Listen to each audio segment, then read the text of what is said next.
ఒక అడవిలో ఒక ముసలి నక్క ఉండేది. దానికి పళ్ళన్నీ ఊడిపోయాయి. అది ఆహారం కోసం వెతుకుతుండగా ఏనుగు మృతదేహం దాని కంట పడింది.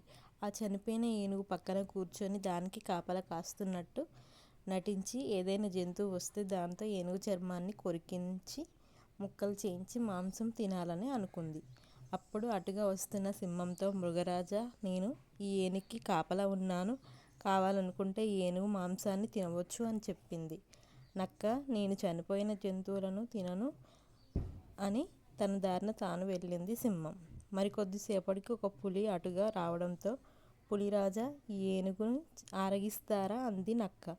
నేను ఏనుగుల మాంసాన్ని ఇష్టపడను అనుకుంటూ వెళ్ళిపోయింది పులి. పులి వెళ్ళగానే అటువైపు వచ్చింది ఒక కోతి. కోతిని చూసిన నక్క ఈసారి ఎలాగైనా తినాలనుకున్నది. సాధించాలని ఇప్పుడే ఒక సింహం ఈ ఏనుగుని చూసి, నన్నిక్కడ కాపలా పెట్టి వెళ్ళింది. నీకు తినాలనిపిస్తే ఈ ఏనుగుని తిను. నేను సింహం వస్తూ ఉంటే నీకు సైగ చేస్తాను అని నక్క చెప్పింది కోతితో. కోతి ఏనుగు మృతదేహంపై ఎక్కి తన వాడి అయిన పళ్ళతో ఏనుగు చర్మాన్ని ముక్కలుగా చించేసింది. అప్పుడు నక్క, మిత్రమా పారిపో, సింహం వచ్చేసింది అని అరవగానే కోతి ప్రాణభయంతో కనబడకుండా పారిపోయింది.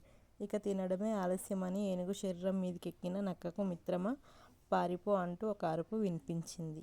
ఒక బలమైన నక్క అటుగా పరిగెత్తుకు వచ్చి ఏనుగు మాంసాన్ని తినసాగింది. రెండు నక్కల మధ్య పోరు జరిగిన ముసలి నక్క బలమైన నక్క దెబ్బలకు భరించలేక, నాకు కూడా ఏనుగు మాంసం అంటే ఇష్టం లేదని అక్కడి నుంచి పారిపోయింది.